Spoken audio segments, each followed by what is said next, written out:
Greetings and welcome to my dear Aries. This is Ron from Tarot of the Twin Sun. This is a monthly reading for the energy of Aries in 2020, in August 2020. I did do a bit of pre-work and then I was cut off by a phone call, so I'm going to continue off where I left off. Essentially, there is a situation here that is being watched over properly by the master plan, whatever works between you and your object of affection is quite guided. However, there's someone here, and it could be your energy that is very much moved in the more baser instincts of the connection.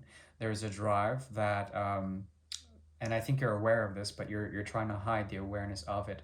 That is suppressing the heart, and essentially, it's a very chemical thing that is driving you towards this person who seems to be fleeting in some sort of way, flighty in some sort of way. But you're rising to power, and the vibration that you are creating is essentially it's quite supportive for your situation. Not only that, you're very closely touching the sort of master work with the energy of Three of Pentacles. So that is a fantastic sort of interplay there. Remember to keep your feet on the ground when it comes to the connection. Now, I'm working with the Great Mirror, as I've mentioned, and this is a 9-card spread, essentially. And this is the reading for Aries, the energy of Aries in August 2020. Please take only what you will. What appears in the mirror may be illusory. These are meant to be perceptions as well as guides towards the conscious, subconscious, and unconscious realms of what is apparent within you and the way you and your object of affection appear towards each other, okay?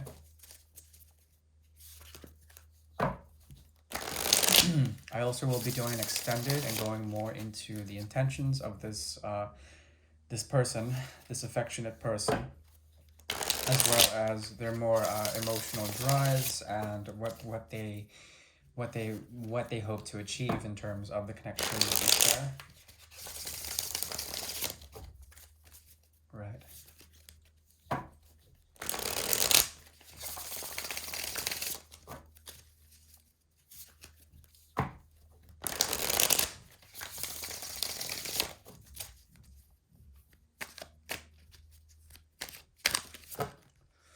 Whoa. Okay. There are two different lineages here that should provide the crown as well, the base bridge, what connects you to in terms of an undercurrent, the aqueduct. No, this is your energy here. Whoa, intense. This is their energy here. Excuse me. Okay, and this is the mirror between you two. Okay, whoa. Okay, this seems like a very hard connection, considering there's a great deal of karma here, as well as the Hierophant in reverse. A lack of justice, or perhaps a renegotiation of something.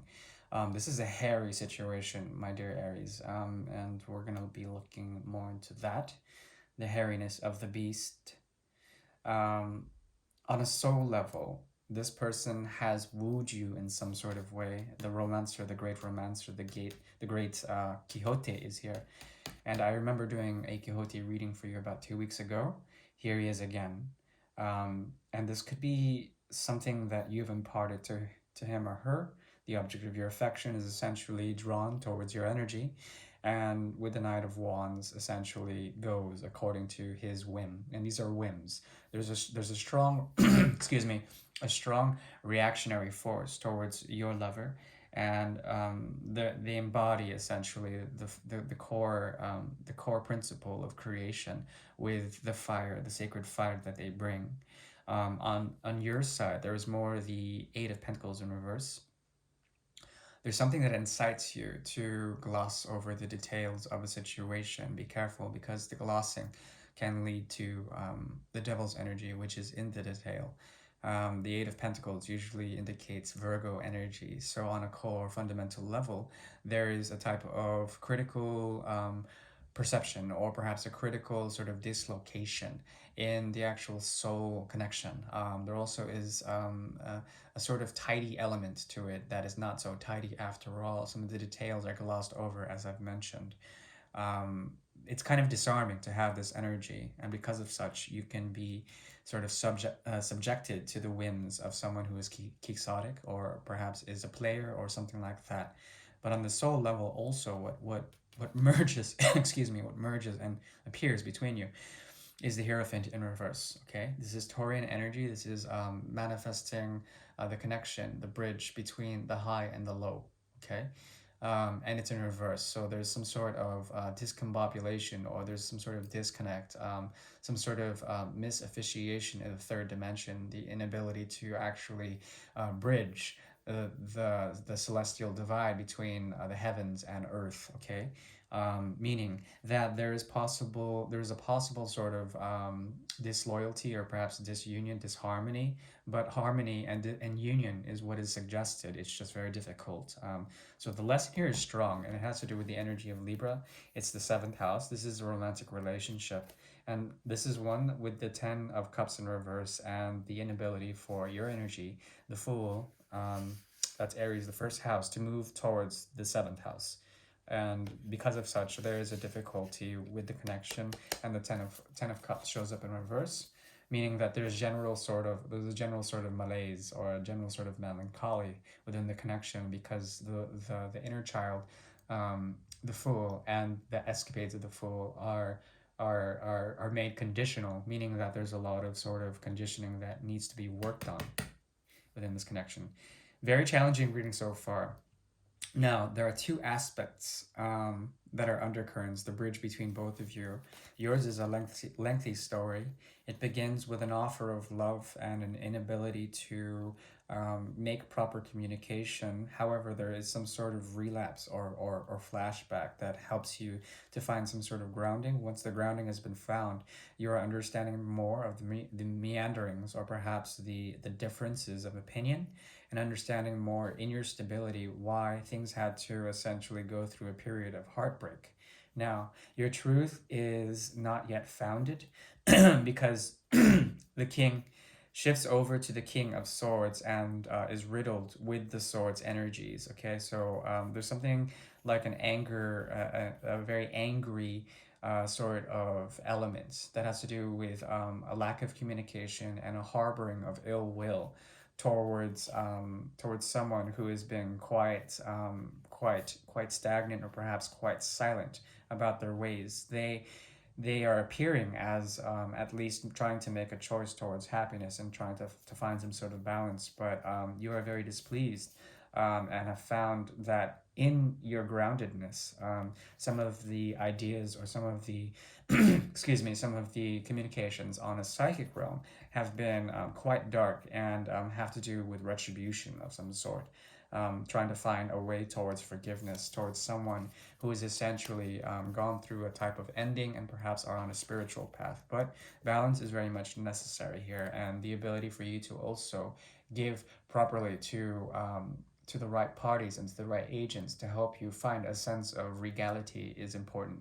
Grounding is very important for you, and in this connection, it's hard to find that, especially on a soul level. Therefore, what has occurred here within the aqueduct, within the bridge of emotional sort of transference, there is your energy with the page of rods, trying to block out from someone who's still going through some sort of crazy change. It seems like ill fate has taken a twist here, and they are harboring emotions that are quite toxic, yet they may appear to be getting over the Five of Cups energy. They're understanding a bit more with their sort of healing, what and all is sort of written between both of you, and they're also understanding with more complexity that the Seven of Pentacles is in reverse here. So both of you are mirroring the Six of Pentacles energy in a way. You guys both want to find some sort of balance, but this person has a lot of memories that are tied to this situation that have to do with either regret or perhaps getting over that or perhaps returning back to unfinished business to understand the sort of soul contract between you. And they know that you have your boundaries up but are willing to impart some sort of wisdom, but at the same time, it comes from the inner child, definitely not from the patriarchal sort of archetype here, because you are very stable at this point. You understand sort of the manipulative games that have entered the situation. Because of that, the King of Swords becomes reverse against anyone who is essentially stagnant and willing to not willing to essentially reach out currently. That's a mouthful. Right. So we've covered that. Subconsciously, what's going on in the realm of manifestation, the realm of magic. We have here the co-creation of the Nine of Pentacles in reverse. There is a sense that both of you want to indulge in a way in unhealthy desires for each other, um, or perhaps create some sort of stability that would urge either one of you to either go to the Eight of Pentacles or the Ten of Pentacles, which has to do with hard work or hard work towards organizations, towards deep commitments. You know, when she appears, the Nine of Pentacles in the upright, there usually are signs and symbols from the universe that she can listen to because she's so grounded. What happens is that the woman, she brings in essentially messages from in her stillness when connected, especially to nature, messages from the higher power. Okay, remember earlier on the coins were saying that there's an orchestration going on, some sort of plan that is tied deeply to the root chakra on one end. I think yours. There's something here that is like an awakening and a glimpse of the sort of understanding of this complex as hell situation is sort of being given to you. Now, that's what's the challenge is. The challenge is to really be open and to hear that, okay? To hear that Three of Pentacles coming in. At the same time, there's something about this person's inner child that lends over to the quixotic, the idealist romancer here, that they have to heal quite a bit on something because ultimately they feel like the passion has died out and that they need to give back in some sort of way, pull from something here. But there is also something of a lazy quality or perhaps a delusional quality to their energy. On your end, I think you want this to end, which is very intense. Yeah, the thing is that it's not just an ending, it's transformation. You want the pretense of the power game to be over. That's how I'm reading the tower here. And you want the energy of Leo in the sun to destroy this, for the season of Leo in August to destroy this. The Lion's Gate is opening up, and this is a great portal for that, considering that it's connected to Sirius as well as the relics and the great monuments of Egypt. This alignment allows for the purity of the sun to reach a climax, and through the sun's energy, there could be solar activity or solar flares that purify anything that becomes a structure of power dynamics or game playing. And I think that's one thing that benefits you through the tower energy that you're trying to manifest. Perhaps this situation has ran itself too long, and you may feel like you have been burnt out on a physical level, quite physical. But there still is an aspect about you that is willing to give to this party. It's just right now you cannot, and you're focused on something else, someone else perhaps. And it's an act of giving, an act of balancing out for you. This person is still waiting for you at the same time. They no longer want to revisit the energy, but they revisit the memories, and these memories are quite, they're quite written. There's a written quality about them. Now, on your end, you have the world in reverse. There's something about the fixed seasons that have been occurring, as well as the great teachers, Saturn and Uranus, as well as Jupiter, that have been revolving and giving you some insights. But the paradigm shift is something very difficult for you to handle. because of its sort of fixed chaos, the fixed chaos of the situation. Also, you're peering back into this situation, and the portal is opening up once again. Remember, this could be in reference to the Lion's Gate. Leo's right here, as you can see, and that's the gateway, and the face of this person is it's going towards that way. There are two rods as well in the person's hand, meaning that there is a choice to be made in terms of a passion, in terms of how you see this as a reasonable sort of X marks the spot. Now, um, so it's a revisitation energy, and you're trying to revisit it in order to take down anything that was pretentious or inauthentic in terms of power games and power dynamics, power plays. You're not willing to play that game right now. And there is a period of, oh my goodness, of some incredible shit, because the lover shows up here as well. There are two figures here that are harmonizing in the reverse through the energy of that which is mandated by the heavens. Okay, and the queen, she sits, the queen or the page, the woman, she sits between that and ruminates.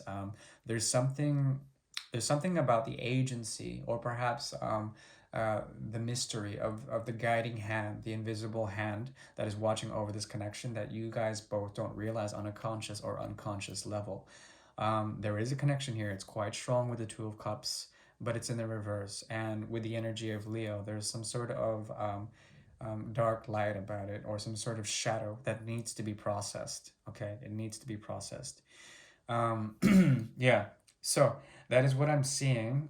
It's a very complex and intense situation. I'm going to go a bit more into the extended to see paths as well as understand motivations, especially of that person, and to understand why certain cards are in the reverse. So you can join me on that by emailing me, and I will send you a link. Of course, please take care now, and hopefully the Lionsgate will give you proper just dues, whether it's from the past or into the future. Remember that time is a suspended animated force that can be used or altered according to linearity, or perhaps um, something beyond that. Right. Thank you very much. Take care now, my dear Aries. Bye bye.